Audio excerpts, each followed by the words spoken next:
जय श्री राधा रानी सरकार की, जय श्री कृष्ण भगवान की, जय श्री लक्ष्मी नारायण जी भगवान की, जय वैशाख मास महत्म्य की। मंदिर श्री बंसी वाले महात्मा यूट्यूब चैनल की ओर से आज हम आपको वैशाख मास महत्म्य के 7वें अध्याय की कथा को सुनाने जा रहे हैं, जो कि इस प्रकार है।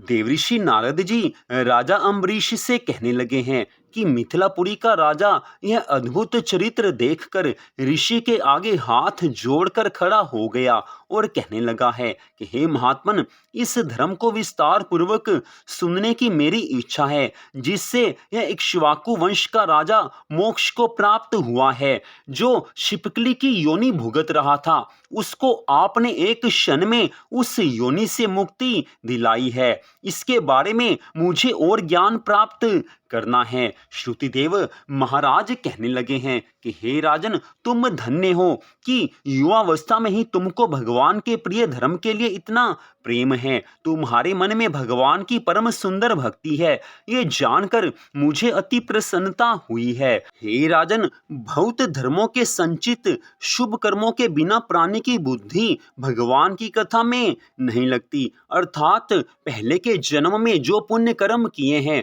उन सब का फल एकत्र होता है, तभी तो भगवान की कथा में मन लगता है, तभी तो भगवान की कथा प्यारी लगती है। इस युवा अवस्था में इतना बड़ा राज्य पाकर तुम्हारी ऐसी परम सुंदर भक्ति को देखकर मैं तुमको श्रेष्ठ वैष्णव मानता हूँ। इसलिए मैं यह श्रेष्ठ वैष्णव धर्म तुमसे कहता हूँ, जिसके श्रवण मात्र से प्राणी जन्म मरण के बंधन से छूट जाता है। जैसे प्रत्येक मनुष्य के लिए शौच, स्नान, संध्या, तर्पण आदि नित्य नियम कर्म हैं, वैसे ही वैशाख मास के भी कुछ कर्म हैं। वैशाख मास के धर्मों के समान और कोई धर्म नहीं है। जो कोई इन धर्मों का पालन नहीं करता, उनको स्वर्ग प्राप्त नहीं हो सकता। जैसे बिन राजा की प्रजा उपद्रवों से नष्ट हो जाती है, ठीक ऐसे ही वैशाख मास में भगवान की भक्ति नहीं करने से मनुष्य जन्म व्यर्थ चला जाता है। वैशाख मास के धर्म जैसे जल का घड़ा दान देना, प्याऊ लगाना, मार्ग में छाया करना, जूता, खड़ाऊं, छतरी तथा पंखा आदि का दान करना, श्रम को दूर करने वाले गोरस का दान करना, बावली, कुआं, तालाब तथा धर्मशाला आदि बनवाना, नारियल, ईख, कपूर और कस्तूरी आदि का दान करना, चंदन आदि सुगंधित द्रव्य, शैया, खाट, आम और दूसरे फल, पुष्प, सायकाल समय शरबत, पूर्णिमा के दिन सब तरह के अन्न का दान करना, ये सब धर्म कार्य कहे गए हैं। चैत्र मास की अमावस्या को करील का दान देना, सूर्योदय के पहले प्रतिदिन स्नान करना, भगवान का पूरी श्रद्धा भावना से पूजन करना, वैशाख मास की कथाओं को सुनना, गऊओं को घास डालना, ब्राह्मणों के चरण धोना, गुड़, सौंठ, आंवले का दान करना, यात्रियों की सेवा करना, ये सब धर्म कार्य कहे गए हैं, जिन्हें वैशाख मास में अपनी शक्ति के अनुसार अवश्य करना चाहिए। अगर भगवान ने सामर्थ्य दी है, अगर धन संपत्ति है, तो उसमें से कुछ न कुछ दान पुण्य के कार्य में अवश्य लगाना चाहिए। अगर धन संपत्ति की कमी है तो जल का दान तो कोई भी दे सकता है। भगवान से बढ़कर दयालु और कोई नहीं हो सकता। भगवान अंतर्यामी हैं, तीनों काल की बात जानने वाले हैं। भगवान को ये बात तो मालूम थी कि आने वाले कलयुग में लोगों के पास धन की कमी होगी, उनका अपने घर का गुजारा ही मुश्किल से चल पाएगा। इसी कारण भगवान ने वैशाख मास के ऐसे आसान नियम भी बनाए हैं कि जिनके करने मात्र से मनुष्य भगवान की प्राप्ति कर सकता है। भगवान ने वैशाख मास का सबसे परम सुंदर धर्म बताया है कि वैशाख मास में प्रातःकाल स्नान के नियम का पालन करना चाहिए। वैशाख मास में प्रातःकाल जो स्नान करता है, उससे भगवान बहुत प्रसन्न होते हैं। अगली बात, वैशाख मास में अपनी शक्ति के अनुसार कुछ न कुछ दान अवश्य करना चाहिए। जितना धन ठाकुर जी की कृपा से मिला हुआ है, उसमें से कुछ का दान तो अवश्य करना ही चाहिए। अगर धन संपत्ति नहीं है तो गौ माता को रोटी खिलानी चाहिए, गौ माता को घास खिलानी चाहिए। इससे भी भगवान प्रसन्न हो जाते हैं। यही तो भगवान की सबसे बड़ी कृपा है। कुछ लोग ये गलती से सोच लेते हैं कि हमारे पास धन संपत्ति नहीं है तो हम दान पुण्य कहाँ से करेंगे। तो ऐसी बात नहीं है। कथा में स्पष्ट बताया गया है कि भगवान तो थोड़ी सी सेवा करने मात्र से प्रसन्न हो जाते हैं। वैशाख मास में प्रातः स्नान कर लिया, भगवान प्रसन्न हो जाएंगे। गौ माता को आपने कुछ भी खिला दिया, भगवान अति प्रसन्न हो जाएंगे। और उसके बाद वैशाख मास में आपने किसी को जल पिला दिया, उससे भी भगवान अति प्रसन्न हो जाएंगे। इन कार्यों में धन तो लगता ही नहीं है। भगवान अंतर्यामी हैं, भगवान को मालूम है कि सब लोगों के पास धन नहीं होता। इसी कारण भगवान ने वैशाख मास के धर्म ऐसे बनाए हैं कि जिनका पालन कोई भी आसानी से कर सकता है। यही तो भगवान की सबसे बड़ी कृपा है। वैशाख मास के कथाओं को सुनने में भला किसी का क्या जाता है, आसानी से कथा सुनी जा सकती है। यही तो भगवान की कृपा है कि वैशाख मास की कथाओं को सुनने मात्र से भगवान की प्राप्ति हो सकती है। देवऋषि नारद जी आगे की कथा का वर्णन करते हुए कहने लगे हैं कि श्रुतिदेव ब्राह्मण कहने लगे हैं कि जो स्त्री वैशाख मास में भगवान का पूजन फूलों से नहीं करती, उसके जीवन में सुख संपत्ति नहीं आते, उसे पुत्र का सुख नहीं होता। और जो स्त्री वैशाख मास में पूरी श्रद्धा भावना से भगवान का पूजन फूलों से करती है, पूर्ण श्रद्धा प्रेम भाव से जो भगवान के चरणों में मन लगाती है, वह अवश्य ही अपने जीवन में सभी तरह के सुखों को प्राप्त करती है। उसे पुत्र सुख प्राप्त होता है, उसके पति से उसका प्रेम बढ़ता है, परिवार में सुख शांति आते हैं, परिवार से कलह कलेश सदा के लिए दूर हो जाते हैं। वैशाख मास में जो स्त्री धर्म कार्यों में अपने मन को लगाती है, उसके परिवार में कभी भी कोई दुख नहीं आता।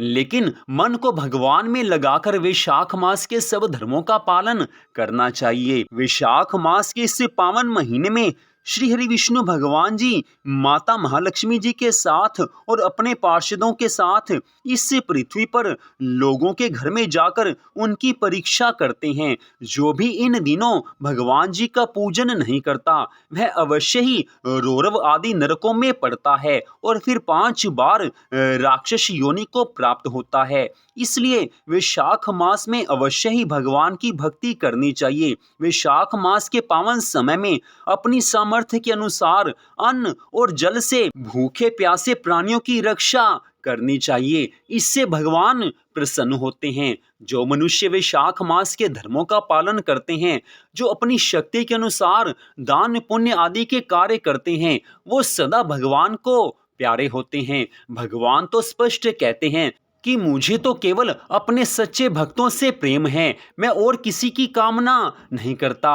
भगवान स्वयं अपने भक्तों से प्रेम करते हैं और जब भगवान भक्तों से प्रेम करते हैं तो उन भक्तों को जो आनंद होता है उसका वर्णन नहीं किया जा सकता। और जो भगवान को अपने भक्तों से प्रेम करने पर आनंद मिलता है उसका वर्णन भी भगवान नहीं कर सकते। यह प्रेम ऐसा दिव्य प्रेम होता है कि इस प्रेम का वर्णन शेष महेश और गणेश भी नहीं कर सकते। प्रेम तो ऐसी वस्तु है जो भगवान से हो जाने पर जीवन में हर तरह का आनंद लेकर आती है।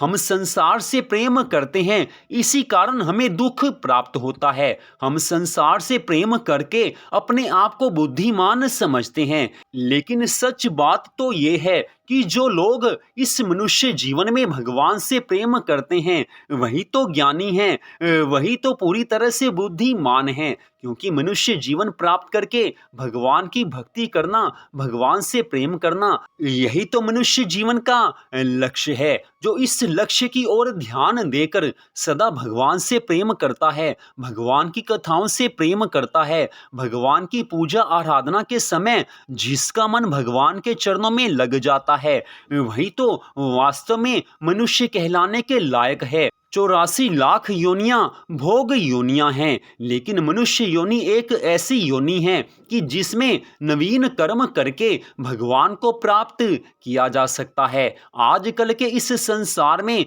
आप किसी से भी पूछ लीजिए, हर कोई यही कहेगा कि हमें जीवन में बहुत से दुख मिले हुए हैं, हम जीवन में दुखी हैं, कई चिंताएं हमारे जीवन में हैं, हम परेशान रहते हैं। हर किसी की यही कहानी है। लेकिन बात असल में यही है कि अगर हमारा भगवान से प्रेम नहीं है, अगर हम सच्ची श्रद्धा भावना से भगवान की भक्ति नहीं करते, अगर हम शास्त्र की आज्ञा का पालन नहीं करते, तो ना चाहते हुए भी परेशानियां, दुख, चिंताएं हमारे जीवन में अपने आप आ ही जाएंगी। लेकिन अगर परेशानियों से बचना है, दुखों से बचना है, तो इसी क्षण से भगवान की भक्ति आरंभ कर देनी चाहिए। हर समय राधे कृष्ण, राधे कृष्ण, राधे कृष्ण ऐसे भगवान जी को याद करना चाहिए। या भगवान का जो भी नाम आपको प्यारा लगता हो, उसी नाम का जाप आप मुंह से बोलकर कर सकते हैं, या मन ही मन भगवान जी को याद करते रहें। सुबह शाम पूरी श्रद्धा भावना से भगवान का पूजन कीजिए, भगवान की कथाओं को सुनिए और भगवान को सदा याद करते रहिए। जिस तरह एक लोभी व्यक्ति को अपने धन से प्रेम होता है, जैसे काम वासना में फंसे हुए स्त्री पुरुषों को एक दूसरे से प्रेम होता है, जैसे छोटे बच्चे को खिलौनों से प्रेम होता है, ठीक ऐसा ही प्रेम अगर हमारा भगवान में हो जाएगा, अगर भगवान के चरणों में हमारी पूरी श्रद्धा भावना बन जाएगी, तो भगवान हमें प्यारे लगने लग जाएंगे। और जब भगवान प्यारे लगते हैं तो संसार की कोई भी वस्तु हमारे लिए अलभ्य नहीं रह सकती। भगवान से प्रेम हो गया तो समझ लेना कि जीवन के सभी दुख हमेशा के लिए दूर हो जाएंगे। दुख, चिंताएं, परेशानियां तो उसी समय तक हैं जब तक हमारा भगवान से प्रेम नहीं होता। जैसे ही भगवान से हमारा सच्चा प्रेम हो गया, उसी क्षण से भगवान हमारे दुखों को दूर करना आरंभ कर देंगे। हमारी सभी चिंताओं को, हमारी परेशानियों को भगवान स्वयं दूर करेंगे। यही बात श्रीमद् भगवद गीता में भगवान ने अर्जुन से कही है। वास्तव में सच्चाई यही है कि अगर हम भगवान की भक्ति करते हैं तो भगवान हमारे जीवन के कुछ दुखों को तो दूर कर देते हैं, लेकिन कुछ दुख ऐसे होते हैं जिन्हें अवश्य ही भुगतना पड़ता है, तो भगवान उन दुखों को सहन करने की शक्ति दे देते हैं। हमें वो दुख फिर दुख लगते ही नहीं हैं। तो भगवान की भक्ति से जो आनंद मिलता है, वैसा आनंद कहीं और नहीं मिल सकता। और वैशाख मास में भगवान की थोड़ी सी भी भक्ति करने से बहुत ज्यादा पुण्य फल मिलता है। इस कारण वैशाख मास में भगवान की भक्ति करते रहिए, करते रहिए, करते रहिए। तो यहीं पर आज की इस कथा का विश्राम होता है। श्री राधा रानी सरकार जी की असीम कृपा से इस कथा को आपको सुनाया जा रहा है। तो श्री राधा रानी सरकार जी के चरणों में बार बार नमन है। तो आज की इस परम सुंदर कथा को सुनने के लिए आप सबका हार्दिक धन्यवाद। भगवान श्री राधा कृष्ण जी की, भगवान श्री लक्ष्मी नारायण जी की वैशाख मास महत्यम की अनंत कृपा सदा आप सब पर, आपके परिवार पर बनी रहे, इसी मंगल कामना के साथ जय श्री राधा रानी सरकार की, जय श्री कृष्ण भगवान की, जय श्री लक्ष्मी नारायण जी भगवान की, जय वैशाख मास महत्यम की।